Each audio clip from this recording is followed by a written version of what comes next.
Bom, seja muito bem-vindo aí, mais um conteúdo que a gente preparou aqui, principalmente o Felipe, né, estudando ações.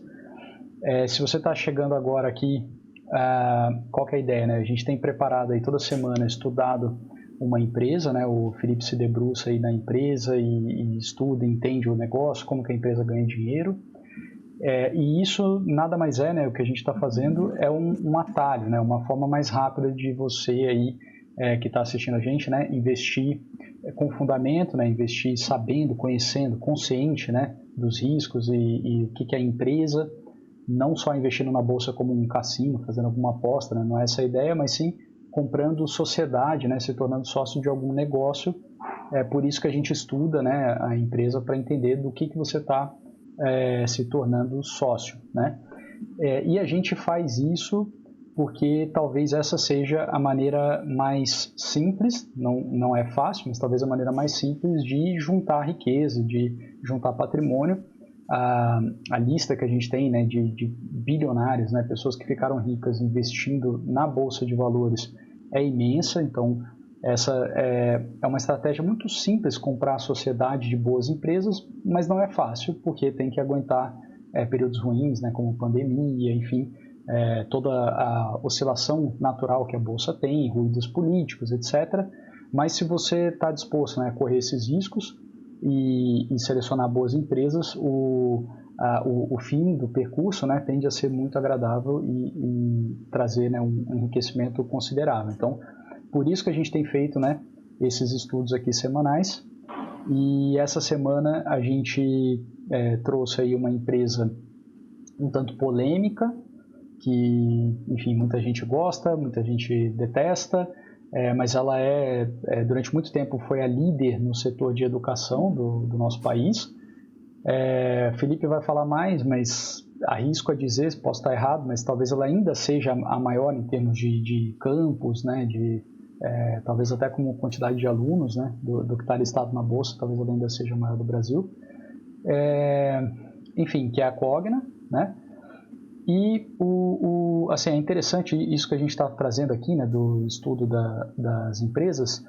Pode ser, assim, eu sei que muita gente pensa que é difícil analisar a empresa, né? Valuation, então, o pessoal fica morrendo de medo, né? O que é valuation? Valuation é você achar um valor justo, né, para uma empresa lá na bolsa. E aí você compara esse valor justo com o valor de mercado.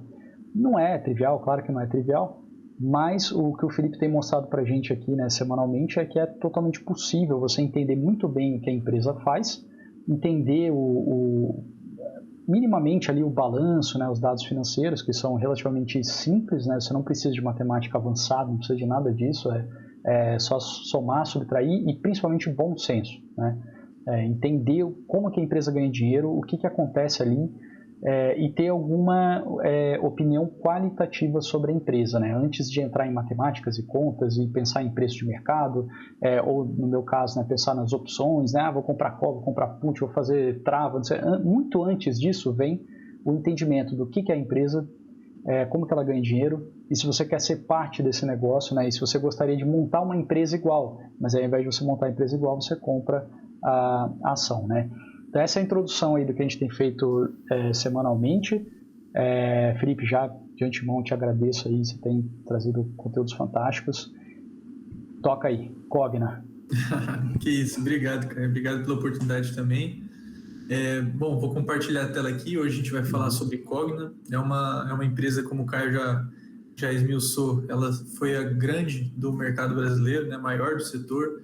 Ela chegou a ser a quinta maior do mundo no ramo de educação. Hoje, em valor de mercado, ela ainda é a maior por pouco mais de 1 bilhão só, entre aspas, né?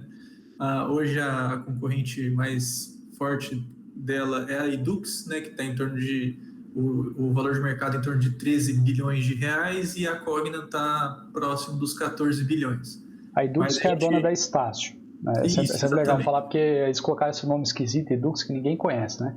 Mas quando fala Estácio, o pessoal conhece, né? E tem também o IBMEC, né? Acho que é da... Isso, também é junto da Estácio, mas acho que... Bom...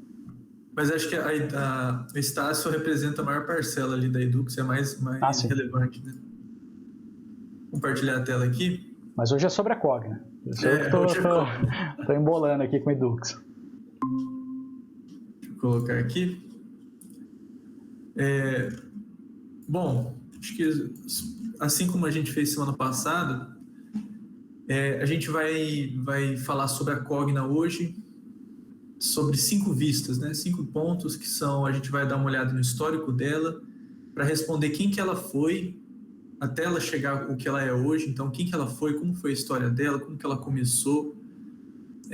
Outro aspecto também, deixa eu deixar a tela cheia aqui, a gente vai dar uma analisada nos indicadores fundamentalistas dela, como que está a saúde dela no momento. A gente vai olhar as operações dela exatamente, a gente tem uma noção do que ela faz, porque a gente sabe que ela tem faculdades, universidades, escolas, mas a gente vai tentar aprofundar um pouco nas operações, como exatamente ela ganha dinheiro, onde que ela é rentável, qual setor, qual segmento que ela é mais rentável, e até qual que é o plano dela, o modelo de negócios dela que ela está encaminhando para poder melhorar a margem, crescer, e nesse sentido. A gente vai dar uma olhada nos riscos também, então quais são os riscos da empresa, o que pode alterar no Brasil ou no setor que pode prejudicar muito ela, ou até o que pode favorecer. A gente tende a olhar um pouco os riscos sempre pelo lado negativo, mas a gente pode denotar um ponto ou outro que possa ser um impulsionamento da empresa no setor. E por fim a gente vai falar das projeções, né? Então não adianta nada a gente ver o que ela foi, como que ela está agora, o que ela faz, se a gente não vê para onde que ela vai caminhar, né? Então é muito importante a gente dar uma olhada nas projeções. Pode falar. Uma pausa rapidinho, deixa eu só mostrar o preço da ação. Eu vou colocar aqui na minha tela, você não vai ver, mas só para quem estiver assistindo a gente ter uma noção do que aconteceu em termos de valor de mercado, tá? A ação valia 11,25 em fevereiro de 2020, tá? Antes da pandemia, né? 11,25. Com a pandemia ela foi para 4,50 na mínima. Depois ela deu uma boa recuperada, chegou ali em julho do ano passado, julho de 2020, a 9,80 e depois despencou tudo de novo. E agora está 4,36. Então, só olhando o preço aqui, a gente diria que a pandemia destruiu a empresa, de uma certa forma, olhando o preço, tá? Agora vamos depois, mais para frente, a gente ver se isso faz sentido ou não, né? Segue aí. E é interessante você denotar isso, mas foi uma queda muito brusca, né? Então, de R$11 para R$3, R$4, né? Então, assim, uma queda de mais de 50%. Quando semana passada a gente trouxe uma ação que subiu mais que o Bitcoin, hoje a gente traz uma empresa que caiu bastante, né? E sempre quando um papel cai muito, né, pode ser algo assim muito ruim, né? E aí o pessoal fala pegar a faca caindo, mas ao mesmo tempo pode ser uma baita oportunidade, né? Então, esse tipo de conteúdo que você vai apresentar aqui pra gente é o que ajuda a gente a separar, né? O que está ruim e deve continuar sendo ruim, ou o que está ruim por questões aí de conjectura e depois deve voltar a ser uma boa empresa, né? Exatamente. E, bom, primeiro a gente vai falar de exatamente quem que é a Cogna, tá? A Cogna é uma empresa de educação, tá? A gente já esmiuçou aqui. Ela atua no setor privado do Brasil e ela tem mais de 50 anos de história, uma empresa gigante. E ela atua também, muitas pessoas acreditam que ela só atua no ensino superior, mas ela atua tanto no ensino superior quanto no ensino básico. Ela tem essas duas frentes. Mais para frente, a gente vai dar uma olhada aqui no histórico dela, a gente vai conseguir ver como que ela divide os segmentos de atuação dela e como que ela consegue rentabilizar com isso. Bom, primeiro, começando da própria empresa, ela foi fundada em 1966, por 5 amigos lá em Belo Horizonte, Minas Gerais. Eles criaram, acho que como boa parte das empresas de educação, eles criaram cursos preparatórios para vestibular da época, concursos públicos também. Eles deram o nome de Pitágoras. Muita gente conhece o Pitágoras hoje em dia, ele é famoso há muitos anos. E ele tem esse nome desde aquela época. O diferencial deles é que eles davam um suporte integral, que acho que antigamente não era tão comum. Hoje parece que as escolas cada vez mais estão aumentando o tempo delas de ensino, de educação, disponibilizando, até os pais tendem a trabalhar mais tempo. Então, assim, a escola está disponibilizando cada vez mais esse suporte integral, que era algo que, na época, era muito comum a Cogna já oferecer, que no caso era só o Pitágoras, né? Uhum. Destacar aqui 3 nomes, né, dos 5 amigos, 3 que continuaram na empresa, que foi o Valfrido dos Mares Guia, o Júlio Fernandes Cabizuca e o Evandro José Neiva. Todos eles ainda atuam na empresa, 2 no conselho administrativo e 1 na diretoria. O que é esse PTB? Exatamente, eu destaquei aqui o Valfrido, porque ele tem uma atuação importante na empresa por ele ser ligado à parte política. Então, assim, ele é filiado ao partido PTB, ele já foi deputado federal, e apesar de ser uma coisa, parece meio à parte, é muito importante a gente ter essa ciência, né, de que tem essa relação com governamental, porque quando a gente vai estudar os riscos, quando a gente vê que tem muito, às vezes, benefício governamental, alguma dependência, a gente vê como que determinados conselheiros, diretores, executivos dentro da empresa são importantes para que alguns processos judiciais, processos eleitorais, processos dentro da justiça brasileira, eles caminhem para que favoreçam a empresa. Então, eu destaquei aqui o Valfrido, que ele está dentro do Conselho Administrativo e ele é muito ativo politicamente. E isso lá na frente, a gente vai ver lá, quando a gente entrar em riscos, que é um diferencial da empresa. Não estou aqui entrando no mérito do que é legal, ilegal, do que é bom, nem partidário, eu só estou analisando a parte qualitativa da empresa, o que favorece ela, o que não favorece, por quê. Não, claro, e assim, sem paixão aqui, né? A gente tem que ser, investidor você tem que ser frio, tem que ser, e o fato a Cogna, né, mais para frente vai ficar mais claro, imagino, ela se beneficiou muito por uma questão política, que era o programa FIES, né? Mas depois a gente vai entender mais isso aí. É até interessante isso que o Caio falou, porque eu até separei aqui a parte explicando exatamente a questão do FIES, que é um input muito forte na empresa. Então, quando a gente chegar nas operações, eu vou esmiuçar um pouco mais sobre o FIES, como que ele foi criado, bem sucinto, mas mostrando. Essa semana eu preparei vários gráficos também, que acho que facilita bastante a nossa visualização, mas a gente vai conseguir ver como que essa questão do FIES consegue beneficiar a empresa e como é importante que ele permaneça. Legal. Bom, em 71 ela deu início na educação básica, então ela criou a Escola Pitágoras, né? Antes só era um curso preparatório, ela entrou agora no ensino básico em 71. Eu destaquei aqui em 1980, que foi um ano-chave para a empresa, que ela começou a montar um sistema de gestão escalável e replicável, com implantação de unidades educacionais geograficamente dispersas. Aqui que ela começou a expandir geograficamente. Então, melhorando a questão de desenvolvimento, padronização e monitoramento com o objetivo de escala. Aqui que a empresa começa a criar uma cara voltada para o mercado financeiro, aquela empresa que gosta de crescer, gosta de expandir. Foi em 1980. Uhum.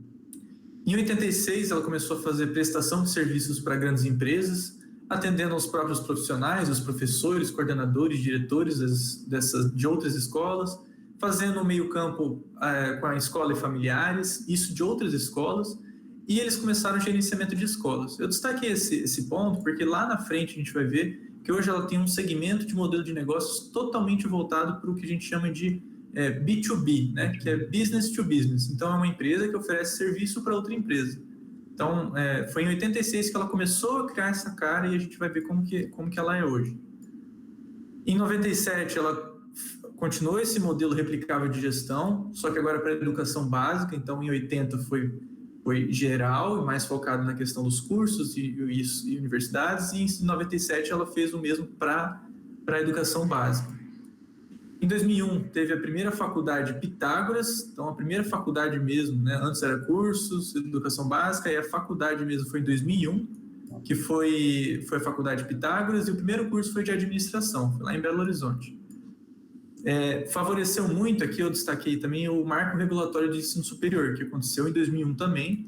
Não vou entrar tanto no mérito aprofundado aqui, mas eu deixei um textinho esmiuçando um pouco o que foi esse marco, mas basicamente ele fez uma reformulação normativa que adotou mecanismos de tecnologia da informação, comunicação, criou processos eletrônicos, É importante a gente destacar isso, porque a gente vai ver também ao longo do vídeo que como a Cogna também se beneficia desse ponto. Então, assim, pensa para uma empresa como é bom que o mercado em que ela atua começa a ser regulamentado, regularizado, é como se o governo criasse uma avenida onde ela pudesse caminhar de forma legal, porque é muito mais risco para a empresa se beneficiar de um setor que muitas vezes não é registrado, regularizado, regulamentado, porque qualquer regulação negativa a partir disso é um risco muito grande para a empresa. Agora, se o mercado já está regularizado, a empresa tem todas as ferramentas possíveis para se adequar à regulação antes de qualquer processo, antes de ter que fazer uma mudança drástica, ou o que for. Então,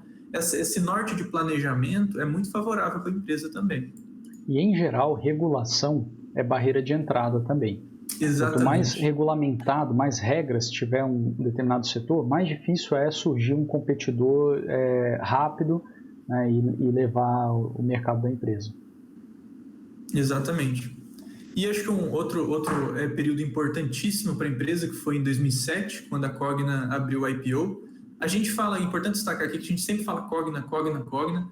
Hoje a empresa é tratada como Cogna, é uma marca nova para a empresa, ela tem um pouco mais de 2 anos, mas ela sempre foi tratada como Croton, tá? Então, no início chamava Escola Pitágoras, aí depois essa Escola Pitágoras começou a se chamar Croton. E ficou por esse nome por muitos e muitos anos. Aí, recentemente, quando ela mudou, vou chegar aqui, ela mudou a questão administrativa dela, que ela mudou o nome de Croton para Cogna, e que, na verdade, nem mudou de nome. Simplesmente, a Cogna é uma empresa que engloba tanto a Croton quanto outras. Mas, até o momento, a gente chama de Croton, tá? Então, a Cogna, que é a Croton, que eu acabei de explicar, ela abriu o IPO na Bolsa em 2007, né, com o ticker KROT11. O IPO dela levantou quase R$500 bilhão, então 497 milhões de reais. É muito importante a gente se atentar a alguns números aqui, assim como no vídeo passado a gente viu sobre a CSN, que ela foi vendida por tantos milhões e depois ela já tinha um valor de mercado de 70 e poucos bilhões. Aqui a gente vai ver muito esse crescimento numérico aqui. Então, tanto dos IPOs quanto de algumas aquisições também, de algumas vendas que ela fez. Então, o IPO dela, o IPO foi de 497 milhões de captação, houve uma pulverização do capital de 39%, é como se a empresa fosse 100% e ela vendesse 40% dela, 39% do capital dela, por esse valor. E, com isso, o valor de mercado dela, sem considerar a dívida, chegou a 1,3 bilhões de reais. Nesse ponto, a dívida dela também não estava alavancada e, provavelmente, o valor da firma, que a gente chama de EV, estava próximo desses 1,3 bilhões. E o recurso, isso aqui é muito importante, o recurso, quase a totalidade desse recurso foi destinado para a expansão do ensino superior. A gente vai ver aqui como a Cogna está atacando esse segmento do ensino superior.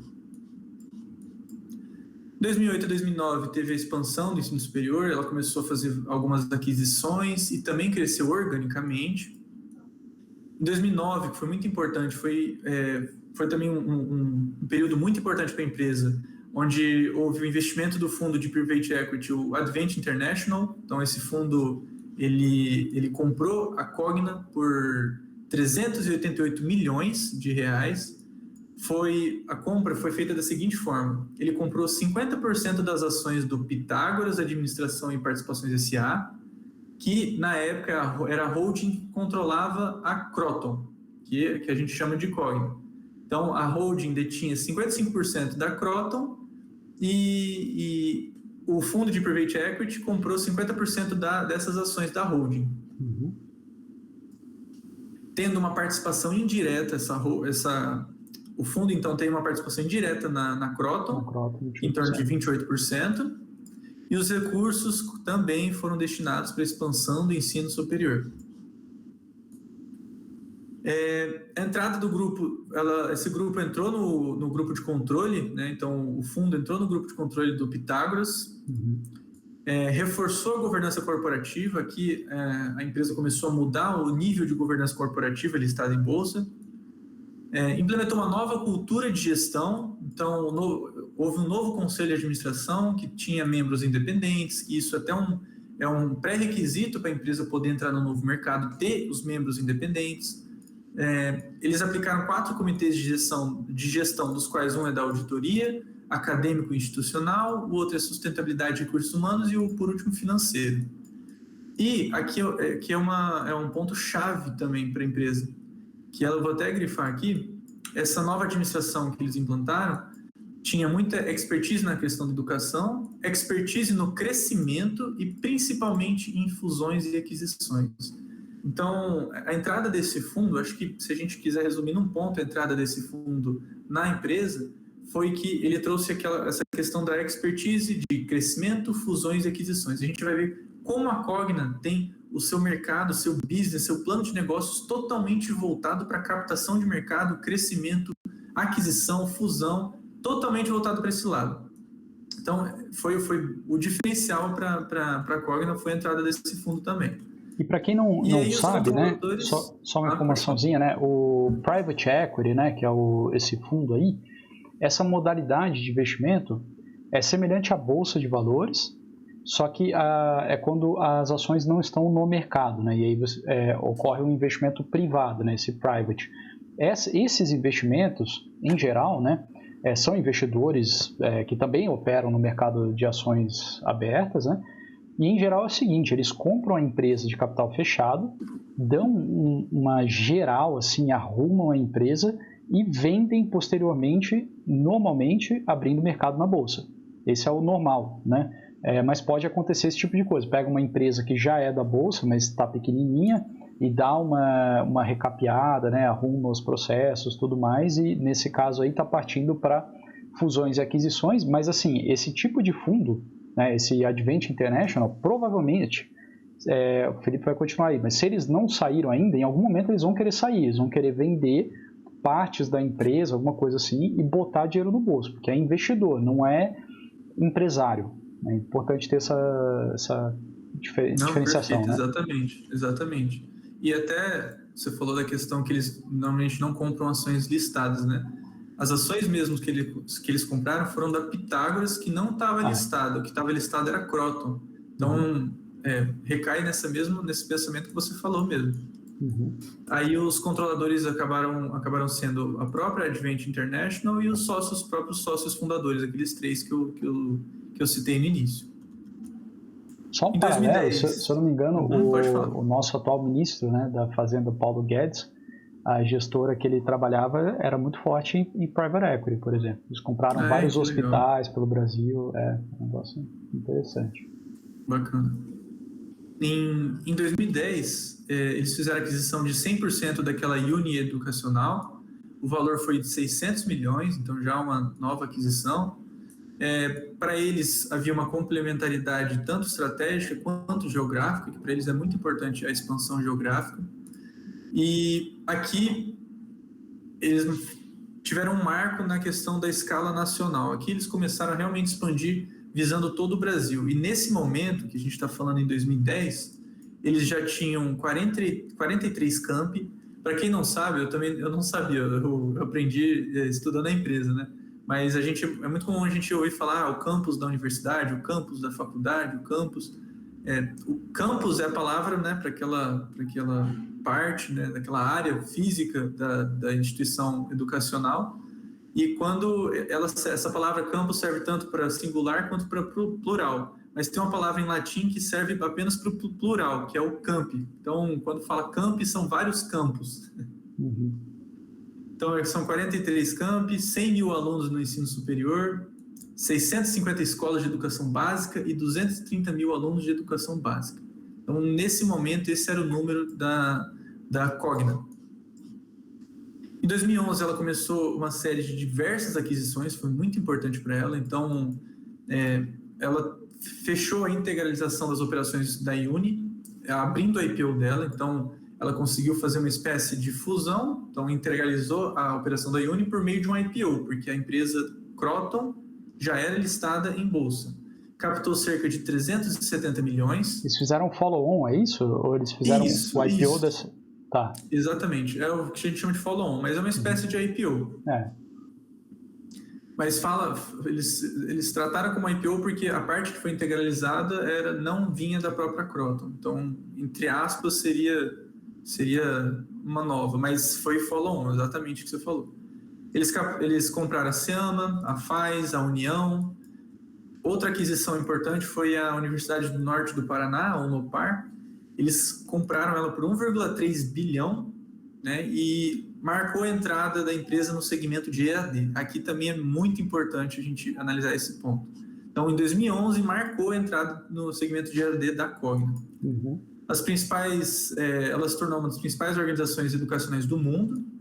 Então, ela se tornou a maior plataforma nacional, atuando em 467 cidades, e o que a gente chama de campus na parte física, na parte do presencial, no EAD eles chamam de polos de graduação. São basicamente centros operacionais que viabilizam toda a parte tecnológica do EAD.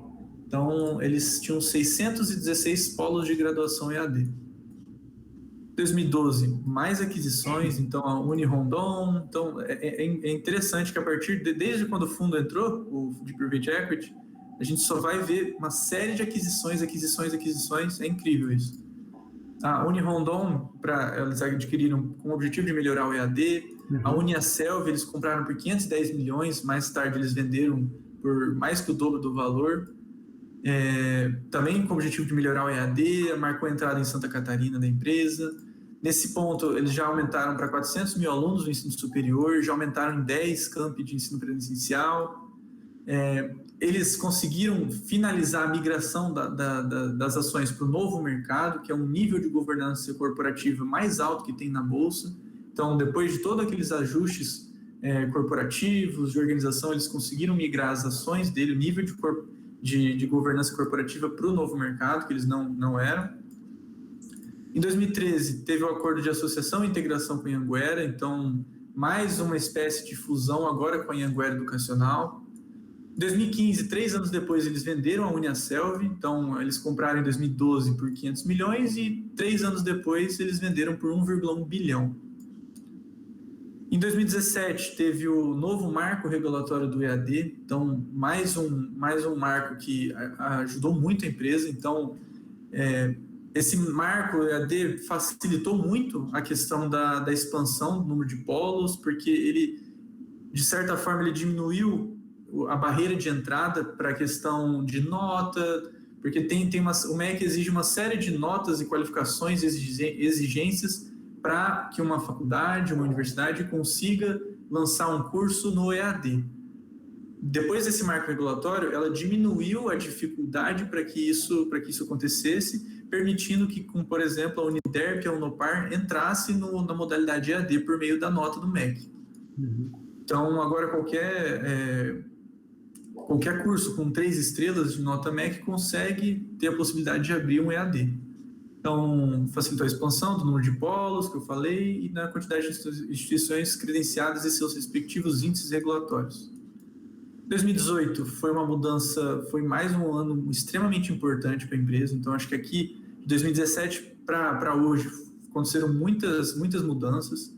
Então, em 2018, eles mudaram a administração e as operações deles. Então, nesse ponto, em 2018, já tinha 1.310 polos EAD, mais que dobrou nos últimos anos. Eles criaram a Saber, que é voltada para a educação básica. A gente já vai entrar mais a fundo nela. Eles fizeram a aquisição daquele famoso Centro Educacional Leonardo da Vinci. Eles compraram a Somos, né, que é um grupo educacional.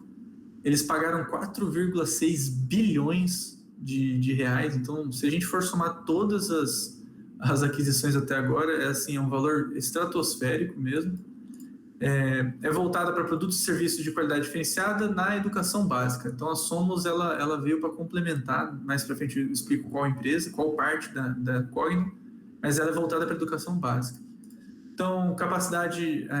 com esse tamanho que a Cogna foi criando, foi apresentando, ela conseguiu gerar uma capacidade de geração de análise de dados. Então, assim, como ela tinha muita escola, muita faculdade, administrava tudo isso, ela conseguiu criar uma inteligência que só ela era capaz, porque só ela tinha aquele tamanho, e é um tamanho suficiente para você conseguir captar dados de marketing, dados de operação, testar metodologias pedagógicas, e ela começou pelo tamanho dela, ela começou a explorar esse lado tech e esse lado da análise de dados dentro da própria empresa e que foi um grande diferencial para a empresa também. Fez parceria com o Itaú, da Cubo Itaú, né, da Cubo Education, que basicamente é um fomento das EdTechs, que são as empresas de tecnologia na área de educação. A divisão entre braços de atuação, aqui em 2018 ela dividiu 2 braços de atuação, então dentro da Cogna agora tem a Cogna voltada para o ensino superior e a Cogna voltada para o ensino básico. Então tinha 2 presidentes e ela separou dessa forma em 2018. Aí teve a integração do ensino presencial e EAD, da educação híbrida. Ela fez aquisições de escolas premium, que ela chama de premium, que são escolas que estão lá no top 5, top 10 do Enem. Enfim, continuando aqui, já em 2019, o que é até interessante, a gente vai esmiuçar um pouco depois, né?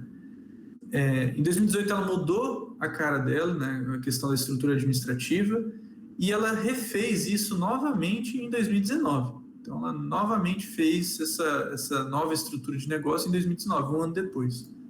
Então ela fez a aquisição da Semar, da Cepar e da Cesupar, e ela agora dividiu o negócio dela em 4. Aqui que eu acho que é um ponto mais importante para a gente entender Cogna, tá? Então, hoje a Cogna educacional, que é aquela listada em bolsa, que alguns de vocês podem ter, podem gostar ou não, ela tem 4 verticais, que eles chamam de 4 verticais, que é o B2C de ensino superior, que é a Croton, toda essa história que eu vinha falando surgiu dentro da Croton, que antes era Pitágoras, virou Croton e agora é Cogna, só que agora a Cogna engloba tudo isso, então tudo partiu da Croton. Para quem não sabe, B2C é Business to Consumer, que é a questão do negócio para o consumidor. Então é a empresa que oferece um serviço, um produto para o consumidor final. No caso aí o aluno. Exatamente. Então ela tinha o B2C do ensino superior, que é a Croton. Agora tem o B2B de ensino superior, que é a Platos, que seria o B2B dela está voltada para a questão tecnológica, então análise de dados, sistemas operacionais, sistemas de marketing, de gravação de vídeo, de softwares e aplicativos relacionados à educação. Então ela tem essa parte do ensino superior, que é a Platos. A ideia vou abrir uma universidade. Aí você bate na porta lá da Platos e fala, Platos, me ajuda aí, me dá um sistema, alguma coisa para eu fazer as aulas, tal, para eu começar a minha universidade. Isso é B2B, né? Aí a Platos faz negócio com a minha empresa, que é uma empresa também de ensino superior. Exatamente. E o B2C de educação básica, então a gente tem B2C superior, B2B superior, também tem B2C básica, B2B básica. A B2C de educação básica é a Saber, então com escolas, né, que atendem pais, crianças, alguns cursos, e o B2B, que é a Vasta, que é a mesma cara da Platos, só que voltada para a educação básica. Então, basicamente, hoje a Cogna é um conglomerado de 4 empresas. Ela detém o controle de 4 empresas, que é a Croton, a Platos, a Saber e a Vasta. Então, essas 4 são as empresas que a gente vai se aprofundar nelas para entender o que é a Cogna. Aqui eu deixei até uma informação disponibilizada pela empresa, pela Cogna, do que eles acreditam ser o mercado endereçável. Aqui eles justificam a divisão da empresa desses 4 segmentos devido à divisão própria do mercado, para eles que é do mercado. Então, assim, como o objetivo deles sempre foi expansão, eles precisam mensurar qual que é o tamanho do mercado nacional relacionado ao segmento que eles atuam, para ver qual que é a penetração deles atual, quantos % do mercado eles querem atingir.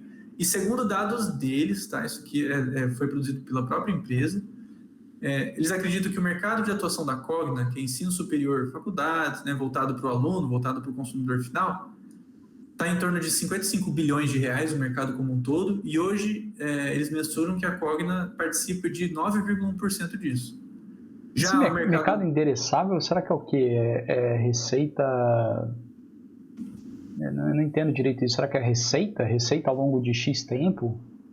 Então, o que eu acredito que eles devem ter feito, eles não especificam nada disso, eles chamam realmente de mercado endereçável, mas eu acredito que eles fazem um cálculo em volta das receitas de empresas do setor da Croton dentro do país e mensuram. Se somar todas as empresas desse setor, gera um valor de 55 bilhões. De receita anual. Será que é isso? Receita anual. Exatamente, anual, exatamente. Tá. E hoje a Cogna participa de 9% disso. Então, acredito que eles fizeram nessa linha. A Platos, né, que é o B2C do superior, perdão, o B2B do superior, tá 34 bilhões de mercado endereçável, muito grande também, mas a penetração é muito pequena. A gente vai ver que a Croton ainda representa muito da Cogna, muito, e as outras são um percentual muito pequeno. Só a Vasta, se não me engano, que ela tem uma relevância maior. A Saber, que é 63 bilhões e penetração hoje em torno de 1,2%, a Vasta 25 bilhões em torno de penetração de 3,3%. Então, isso até que é de se esperar, né? Porque a quantidade de faculdades é muito menor do que a quantidade de escolas, né? Então, se você monta, né, um B2B para escolas, né, que seria a Vasta, né, você vai ter um mercado ok, né, para mais fácil talvez de acessar, né? Exatamente. Vamos ver, né, mais para frente aí. E aqui a Cogna tem, juntando tudo, ela acredita que o tamanho do mercado seja em volta de 177 bilhões e hoje ela participa de apenas 4% disso, sendo que ela ainda é líder de mercado. Então, assim, na visão dela é um mercado muito pulverizado. Exatamente. E que para ela tem muito espaço de crescimento, inclusive é o modelo de negócios dela, é aquisição e crescimento. Certo. Então, para encerrar assim, esse ciclo, né, importante até 2019, antes da crise, ela encerrou o ano de 2019, dia 31 de dezembro, com 822 mil alunos de ensino superior, isso juntando presencial e AD, 176 unidades próprias, 1.410 polos credenciados de AD, 120 mil alunos de cursos de idiomas, 27 mil alunos de cursos preparatórios para a OAB e outros concursos públicos, e 1,3 milhão de alunos de educação básica. É uma quantidade impressionante. 4 mil escolas de educação básica. Enquanto aqui ela tem 176 unidades de ensino superior, aqui ela tem 4 mil escolas. É muita coisa, né? Bom, em 2020 teve a crise. Eu lembro desse follow-on. Você lembra? Se lembra, acho que foi R$11, né? Você chegou... Não, foi 10,90 e pouco. Nossa Senhora.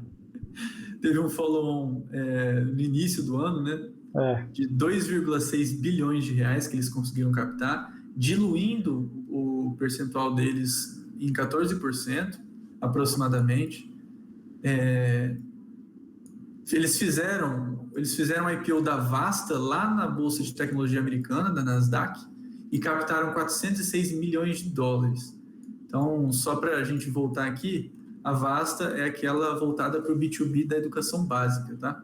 Tem que arrumar aqui. Esse é até um ponto, né, que é debate, muito analista, né, porque pega assim, a Cogna vale uma coisa, aí a Cogna vai lá e quebra bonitinho os negócios dentro dela, e um desses negócios ela vai lá e abre na bolsa, faz o IPO. E aí isso, né, pode acontecer do valor da Cogna salta também, porque agora a Vasta, quando ela sai da empresa e entra para os acionistas pagam um prêmio, né, eles pagam mais caro para essa empresa, e aí esse lucro a mais, entre aspas, né, vai para a Cogna. Então, uma das engenharias financeiras, né, é quebrar a empresa em subpartes vendáveis, né, e bota isso na bolsa e aí você acaba ganhando dinheiro, né? Mas isso tem lado bom e tem lado ruim, porque você vai aumentando, né, a estrutura. É muito mais difícil você ter uma empresa aberta, capital aberto, que controla uma outra de capital aberto, que tem os seus sócios, os acionistas e tudo mais, do que ficar tudo dentro de uma cozinha só, né? Exatamente. E é importante você destacar isso porque é justamente isso que ela está fazendo. O free float dela hoje está em torno de 98%. Isso quer dizer que é difícil ela vender mais participação dela, porque praticamente ela não tem. Ela não tem muitas ações em tesouraria que ela pode vender, que ela pode negociar. Então, o que ela fez? Ela dividiu ela em várias empresas, em segmentos, assim como você falou, e agora o foco dela é abrir a IPO dessas empresas para capitalizar mais recursos. Então, esse está sendo o mercado dela. Hoje ela só consegue, digamos assim, de forma saudável, né, ela consegue fazer captação de recursos dessas duas formas, abrindo IPOs de subsidiárias dela, de controladas dela, e emitindo debênture. Dessas duas formas são as principais.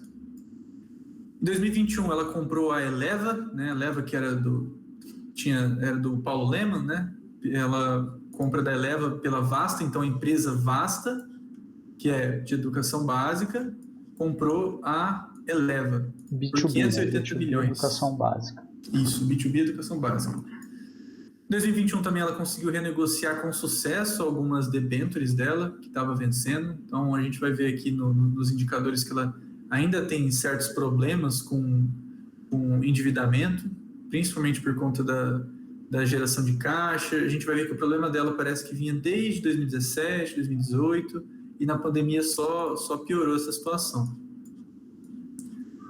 Bom, com base nos indicadores fundamentalistas, a gente vai ver como que está a saúde da empresa nesse momento, com base no que ela vem feito no passado. Então, como que a Cogna está hoje? Em termos de valuation, né? Hoje ela tem um valor de mercado embutindo a dívida, considerando a dívida de 14 bilhões de reais, um patrimônio líquido de 13 bilhões, um EV sobre EBIT, né? Que é basicamente em quanto tempo ela consegue se pagar com o lucro operacional dela. Esse valor está negativo porque ela vem tendo prejuízo nos últimos trimestres, o lucro por ação dela também está negativo por conta do prejuízo e, consequentemente, a relação preço-lucro, que é muito olhada pelos investidores, aqui fica muito vazia para a gente, porque ela está tendo prejuízo e não tem como a gente comparar. O endividamento dela está bem alavancado, está bem elevado, então a dívida bruta está 9,5 bi de reais, ela tem 3,4 bi em caixa, e aqui vem um problema que é a questão da liquidez corrente. A liquidez corrente analisa o ativo circulante e o passivo circulante. A empresa, ela a relação dos ativos sobre os passivos, ela tem mais passivo circulante do que ativo circulante. O que seria esse passivo circulante e ativo circulante? Quando fala ativo e passivo, a gente considera valores a receber dos ativos, né? E passivo seriam as contas, obrigações financeiras, dívidas que ela tem que pagar. Quando fala circulante, é que essas obrigações financeiras estão no prazo de até 12 meses. Então, nos próximos 12 meses, ela tem valores a receber que são mais altos, que são mais baixos dos valores que ela tem que pagar.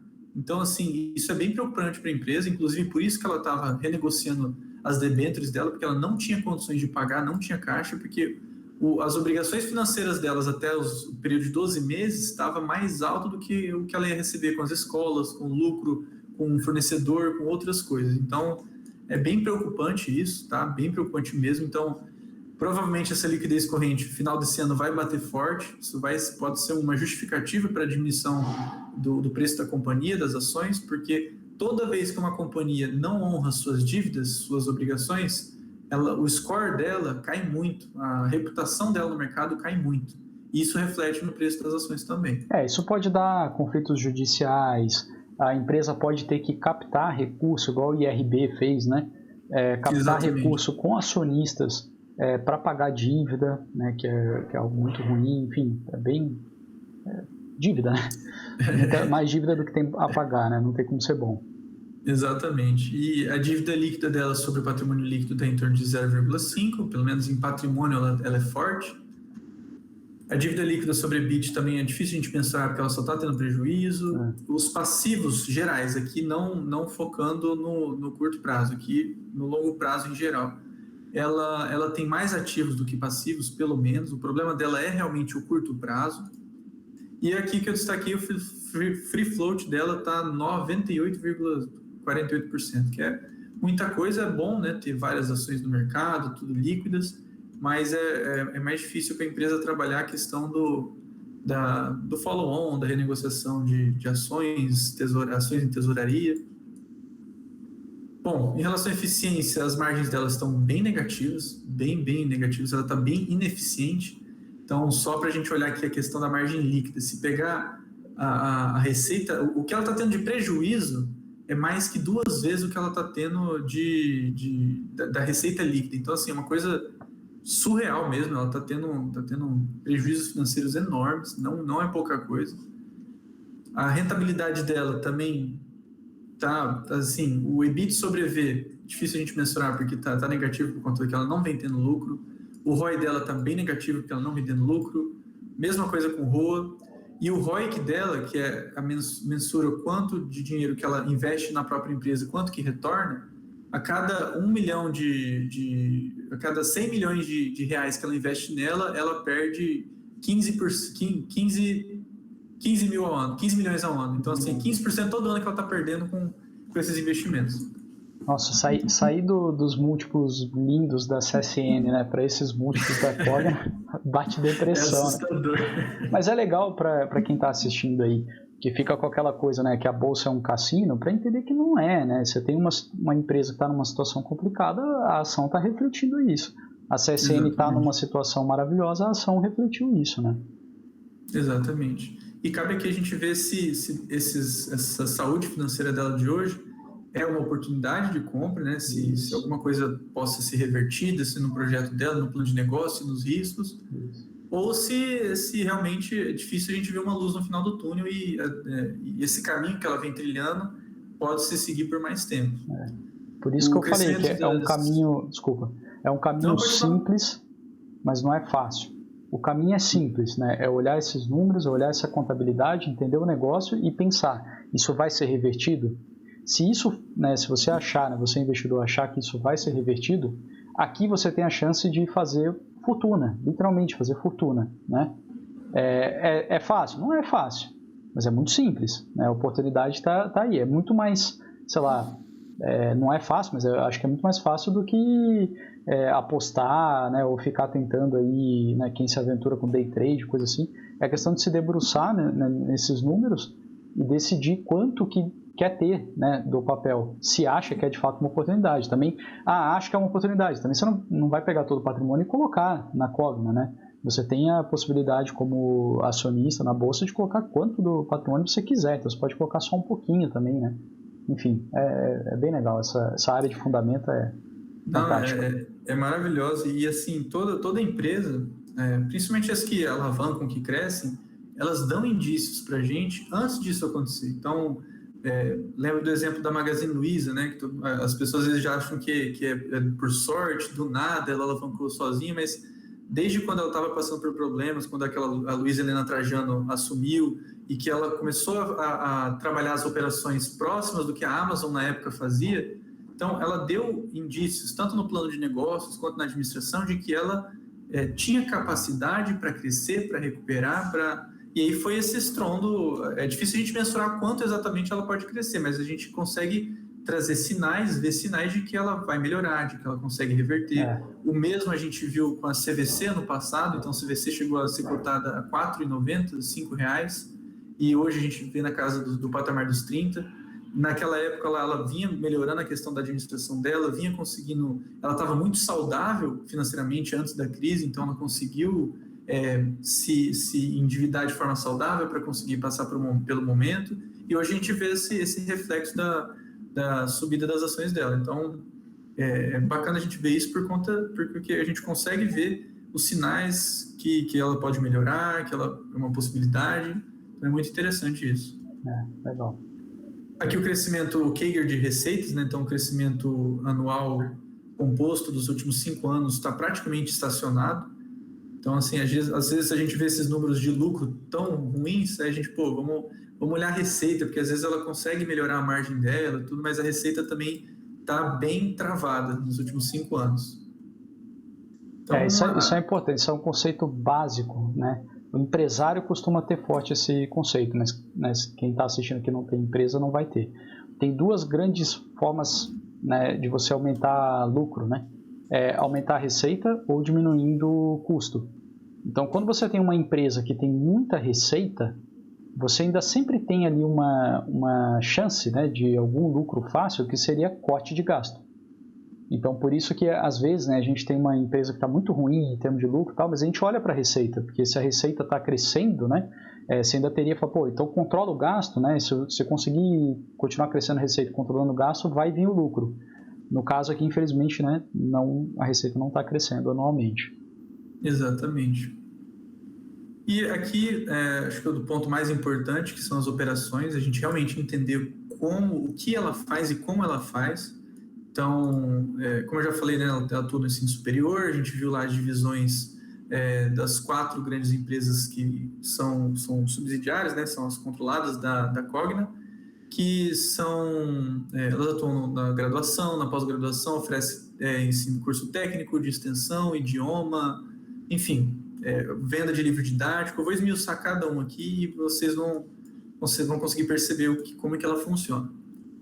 Então, dividindo naqueles 4 grupos, né? Então, o B2C superior, B2B superior, B2C básico e B2B básico.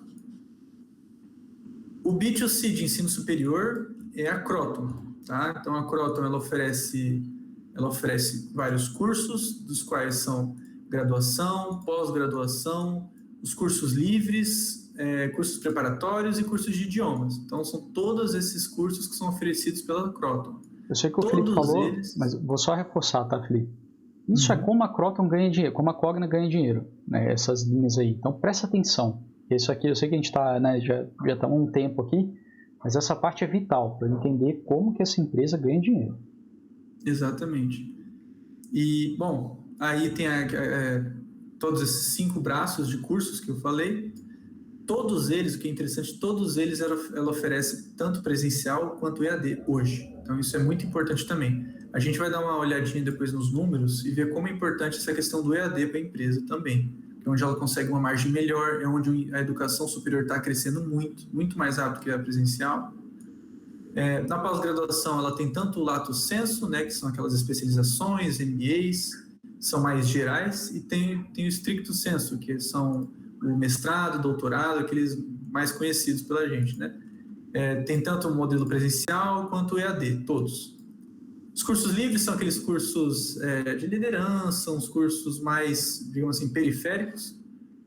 Os preparatórios são preparatórios para OAB, preparatórios para concursos públicos, e o de idiomas são principalmente inglês, espanhol.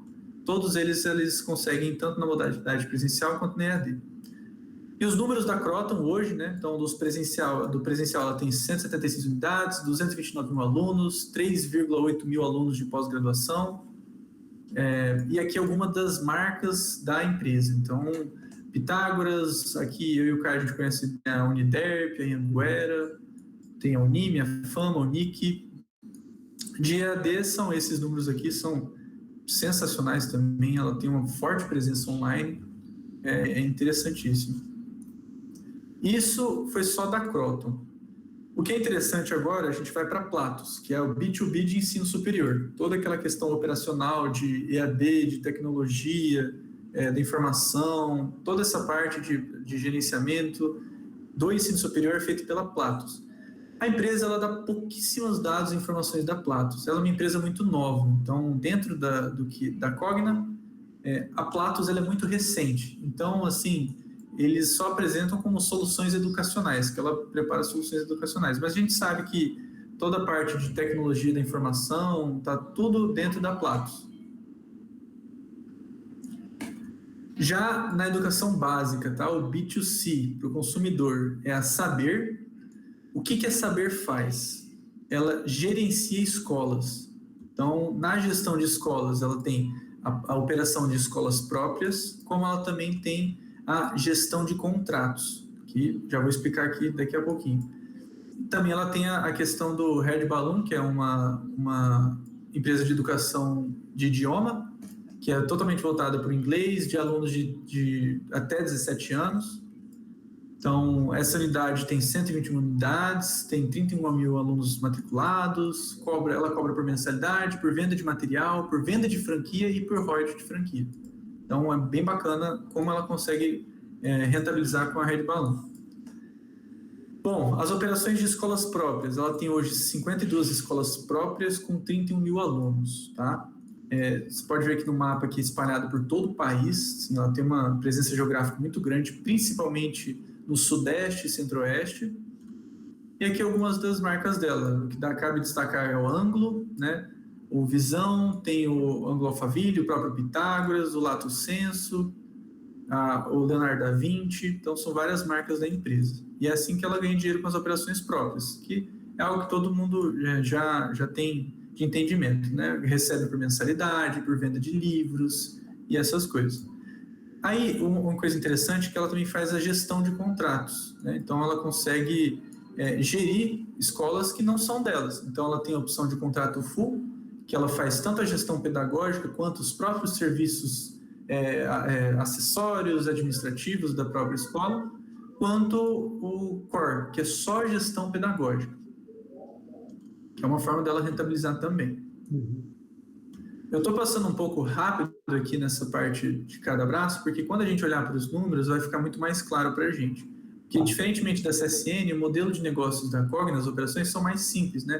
Porque pouca gente conhece como funciona a questão do minério de ferro, da siderurgia, tudo. Sim. Mas na educação, a gente é habituado a entender como que uma escola consegue rentabilizar. A gente paga lá a mensalidade para o nosso filho, a gente compra material, livro e assim por diante. No B2B da educação básica, a empresa é a Vasta, tá? E que adquiriu, que comprou a Somos, né? Que a gente falou lá por 4,6 bilhões de reais. E hoje elas são, de certa forma, unidas, tá? A compra da Somos veio para integrar com a Vasta, para ser um complemento. A Vasta tem um foco para ser uma das empresas que estão atuando nas melhores escolas do Brasil, então eles fazem até que o ranking do Enem em cada cidade, vê que a Vasta está bem à frente das outras. Então, se a escola tem na sua plataforma, na sua administração, a Vasta, os produtos da Vasta, ela tende a ser melhor competitiva, ela tende a ser pontuar melhor no ranking do Enem. Então, é bem forte isso. Eles dividem, aqui bem importante, eles dividem um negócio basicamente em dois, tá? Que é a plataforma integrada de serviços K12, que é esse daqui, e o PNLD por contratos oficiais. Então, eu já vou explicar o que é cada um. O primeiro, que é essa plataforma K12, é da Vasta Plataforma, que eles chamam, que vende 3 serviços, que é as soluções de conteúdo core, que basicamente são soluções que têm conteúdo digital, impresso, das disciplinas. Então, oferece orientação tanto para o professor, apostila, livro, toda essa parte que, digamos assim, o back-office da escola, da questão de planejamento. Então, tem a questão das soluções de aprendizagem digital, que eles oferecem para o aluno e para a escola também, que eles chamam de Plural e a Plural Maestro. Então, oferecido é um pacote de soluções de conteúdo. Então, às vezes um aplicativo que o seu filho usa lá na escola, tudo vem dessas soluções de conteúdo core, que o produto final deles é a Plural e a Plural Maestro. Tem o treinamento contínuo de professores, então eles têm um segmento voltado para os professores das escolas, que eles chamam de Profs, que é o programa de formação de professores totalmente digital, então atrelado a essa área digital. E eles têm venda spot de livros, né? Eles também rentabilizam com a venda de material didático, isso é muito importante, é uma receita significativa para a empresa também. Então, geradores de leads, eles usam esses spots para também gerar contato. Eles vendem material preparatório para vestibular, com a marca Ângulo. Então, a Cogna tem marcas muito fortes, né? Soluções de conteúdo complementar, eles têm 4 programas, que é o English Star, o Líder em Mim, Mind Makers e Simatific. São sistemas complementares, né? São esses conteúdos complementares, um relacionado ao inglês, outro relacionado a programas de liderança. Esse Mind Makers também é relacionado à questão de liderança, com os alunos. Eles trabalham muito esse lado complementar fora da faculdade, fora da escola, aquilo que a escola acaba não ensinando. E esse Martific é uma parceria com a Companhia Online Internacional, Martific, que providencia ensino de matemática de forma engajante e entretida, baseada em uma sólida formação pedagógica, até mais voltada para a área de matemática da educação básica. E, por fim, os serviços digitais. Então, visa atender as outras necessidades que a escola tem. Então, complementa serviços administrativos, da parte de tecnologia da informação. Então, tem o Livro Fácil, que é um e-commerce para vendas. Tem o ERP acadêmico e financeiro, que é um sistema de gestão escolar. Tem o marketing digital da própria empresa, isso é muito bacana ela oferecer, marketplace para bolsa de estudos, serviço de matrícula online. Então, são diversas assim, abas dentro da parte do B2B.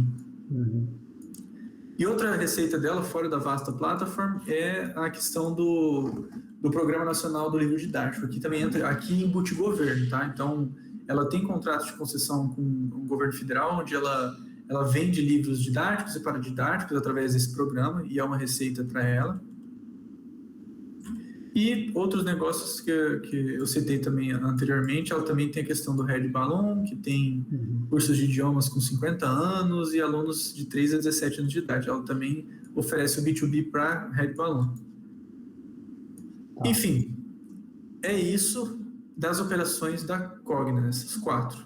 Agora, para entender agora em números, que a gente viu muita parte teórica maçante um pouco. Ela faz isso, ela faz aquilo, ela oferece esse tipo de serviço.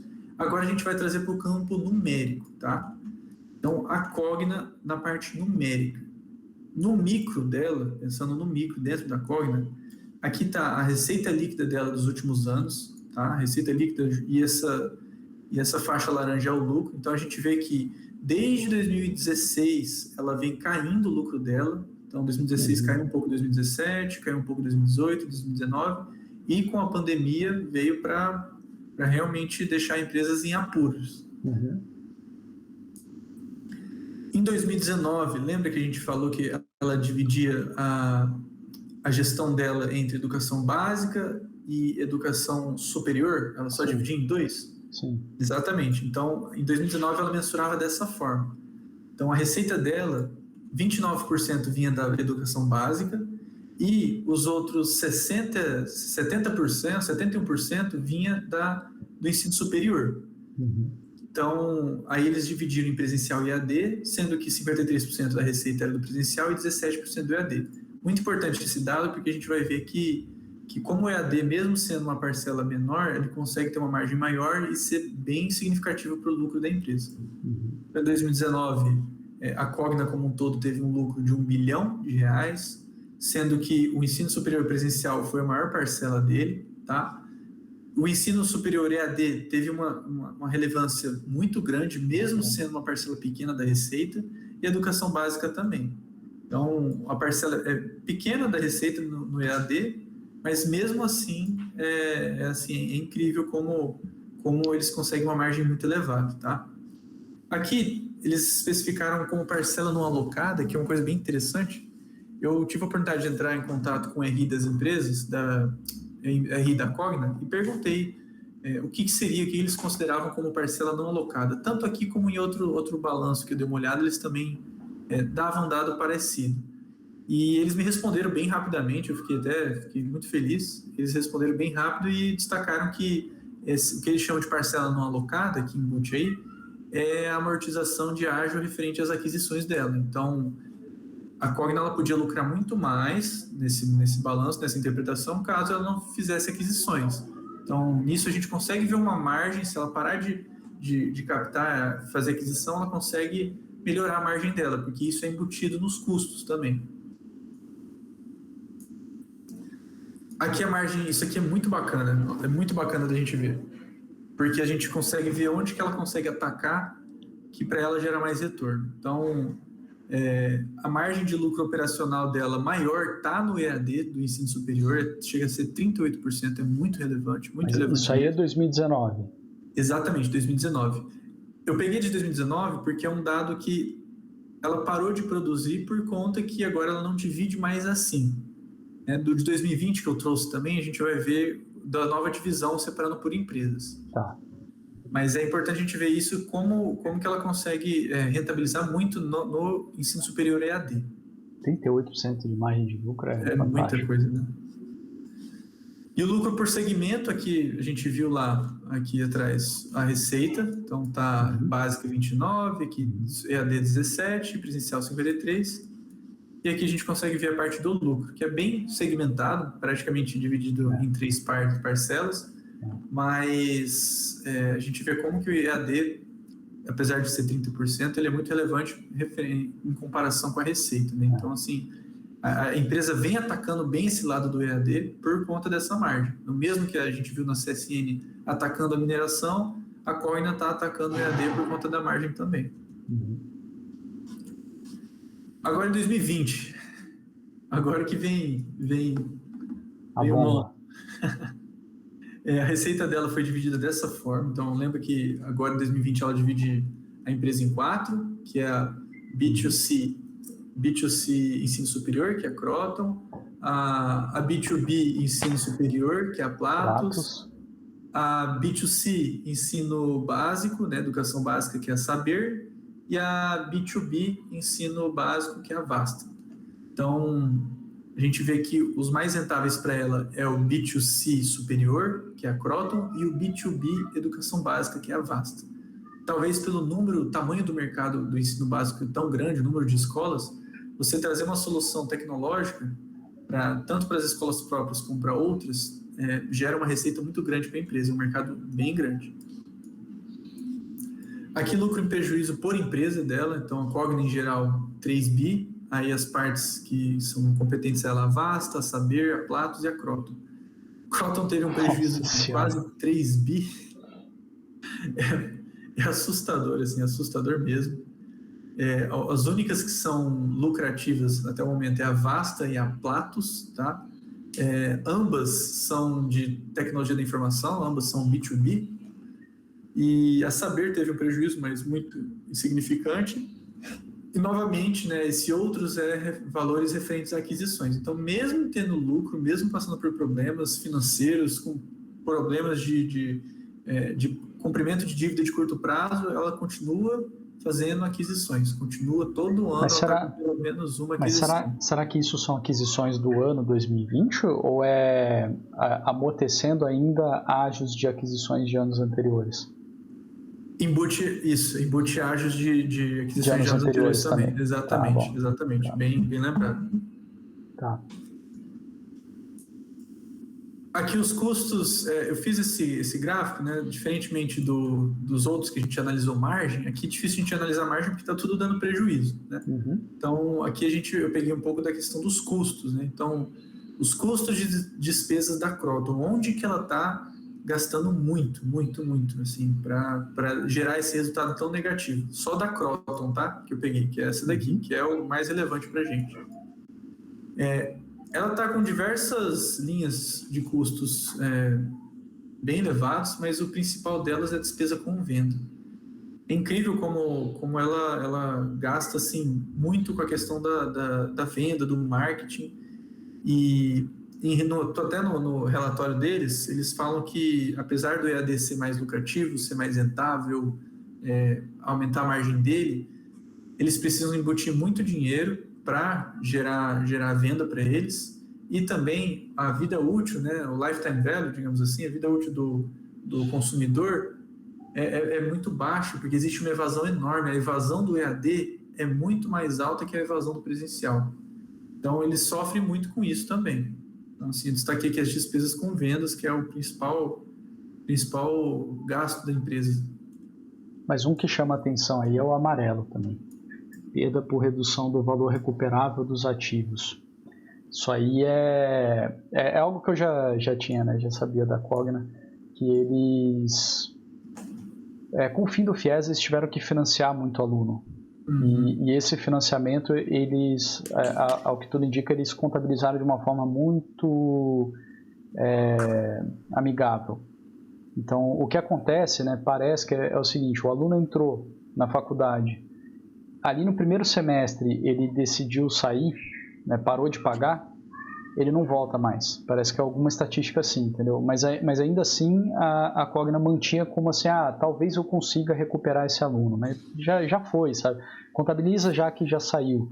Então isso é algo que eu acho que em 2020 eles aproveitaram também para dar essa limpada e, bom, já vamos contabilizar já que a gente perdeu mesmo esses alunos, né? E, inclusive, eles, assim que o FIES foi cada vez mais dificultando, né,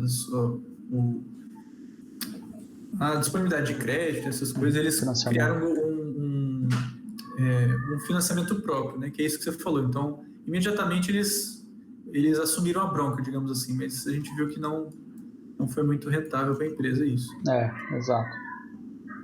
Do lado macro, aqui acho que é bem bacana, porque aqui a gente vê não só da Cogna, mas das empresas desse setor. É muito importante, assim, porque é difícil uma empresa crescer sendo que o setor dela está decrescendo. Quando a gente analisa o macro, acho que fica mais fácil para você entender onde que a empresa pode melhorar, onde que ela tem mercado, onde que ela pode crescer. Aqui foram dados do INEP, tá? A maioria deles, então aqui não fui eu que tratei os dados, os de baixo sim, mas aqui foi tudo já dados tratados.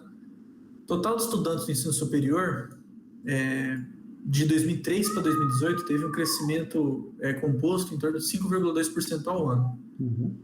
É um crescimento, apesar de parecer pouco, mas ele é um crescimento maior que o PIB brasileiro, isso é muito relevante também. Então, é bacana quando o setor cresce mais que o PIB, que a gente vê que é um setor que está puxando o PIB para cima. E pensando também em pirâmide etária, essas coisas, né? Assim, o Brasil tá mudando, né? Então é um crescimento bacana.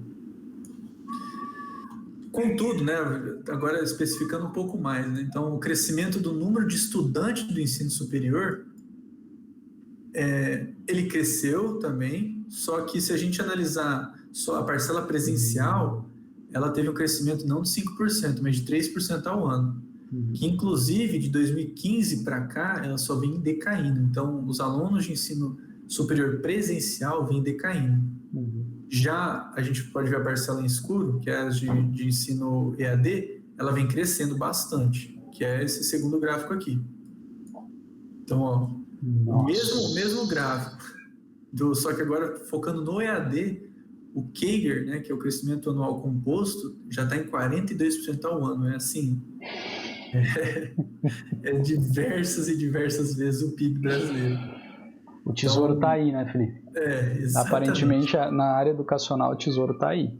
Exatamente. E aqui que eu quis atentar a isso, porque você que vai estar pensando em investir em Cogna ou quer estudar empresa, apesar de hoje não ser o mais relevante da empresa em termos de receita, lucro, mas é o mais importante hoje, né, essa questão do EAD. Então, a empresa que está bem posicionada no EAD, empresa que consegue ser rentável no EAD, consegue continuar abrindo polos, consegue os benefícios necessários, tanto governamentais quanto os financeiros, é o que vai se destacar bem com a concorrência, com o mercado em geral.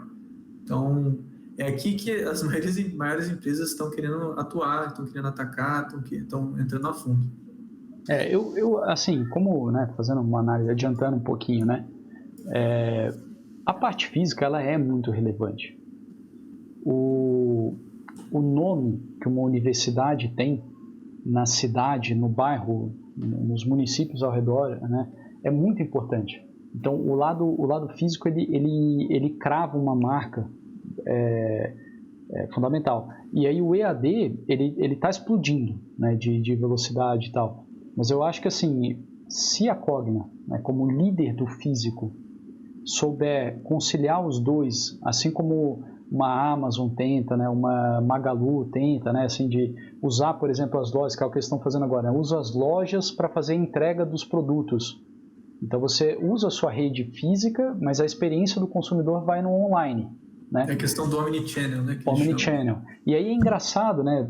Paralelo aqui, mas está totalmente relacionado, né? Eu vi uma pessoa escrevendo que foi na Drogazil, e aí a pessoa que estava na frente da fila, estava comprando remédio, e a moça falou, se você comprar via o aplicativo, você vai ter um desconto de, sei lá, 50%, um negócio muito grande. Aí a moça falou, eu quero.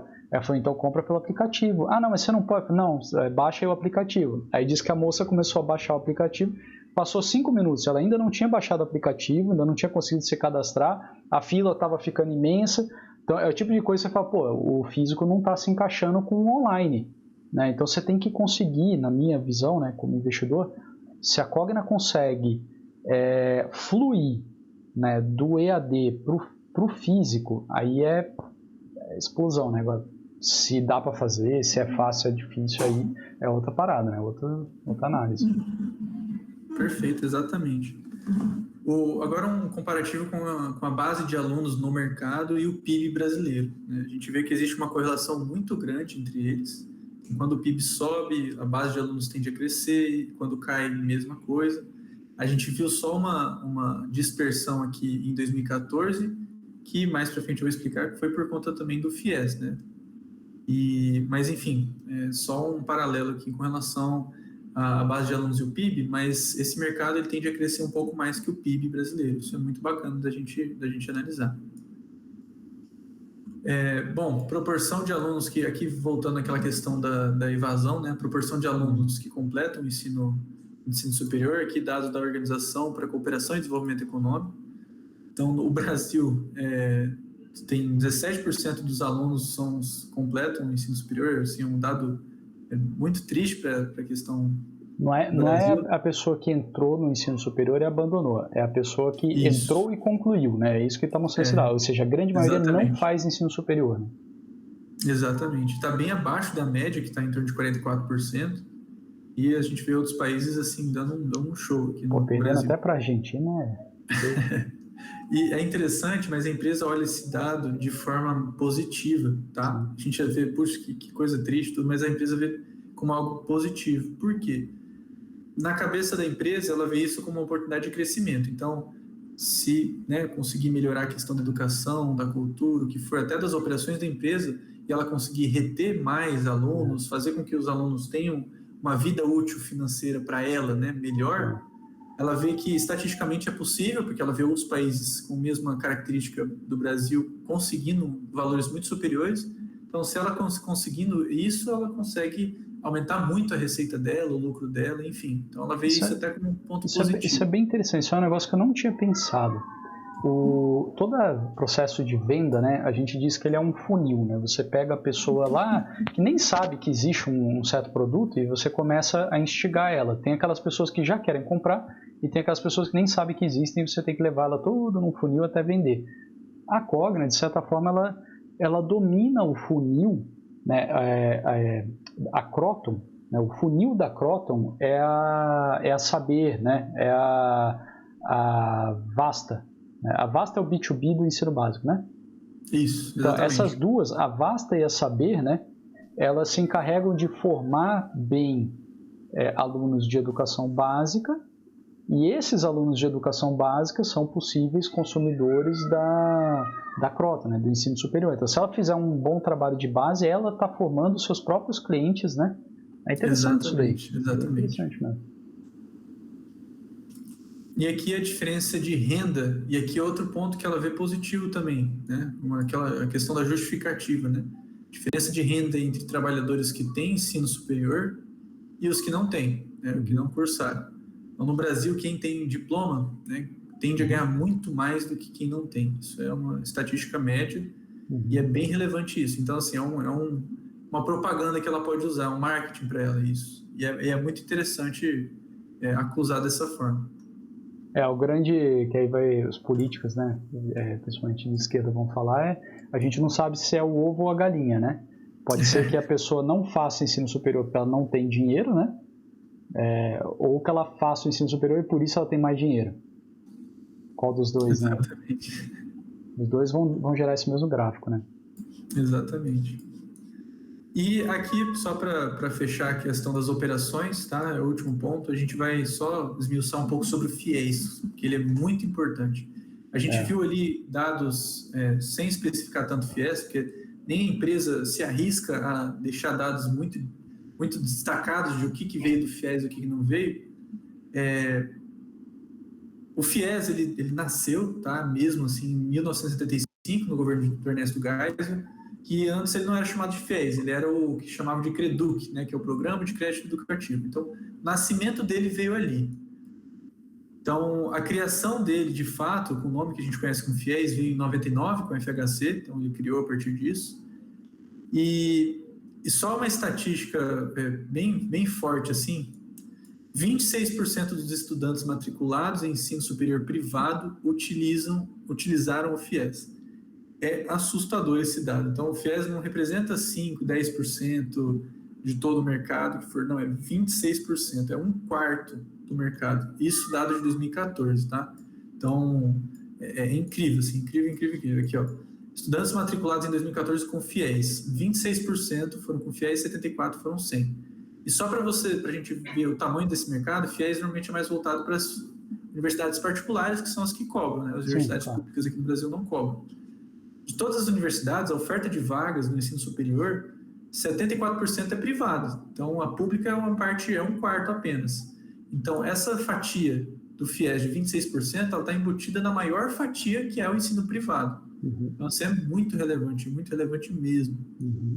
E trazendo números mais palpáveis, para a gente ter noção do tamanho de mercado, o investimento foi cerca de 13 bilhões do governo federal, isso só em 2014, tá? Então, é muita coisa. E aí a gente viu lá que a Cogna começou a diminuir receita, diminuir lucro e começar a ter prejuízo, muito em virtude do FIES, tá? Então, o Caio falou no início, né? Cantou a bola, né? E realmente o FIES ele é bem impactante para a empresa, né?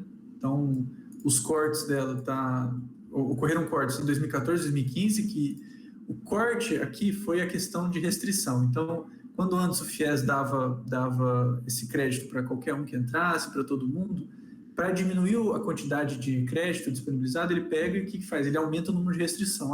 Agora o aluno não pode zerar nenhuma área do Enem, ele tem que tirar pelo menos 600 na redação, e aqui e ali ele cada vez mais vai minando a restrição, vai aumentando essas restrições, o número de restrições.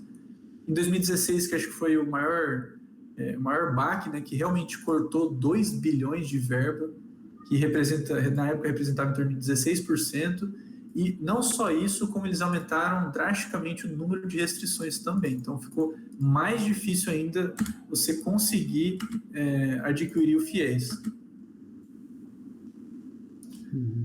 Então, assim... O FIES ele tinha uma característica, né, que quem pagava para a faculdade era o governo.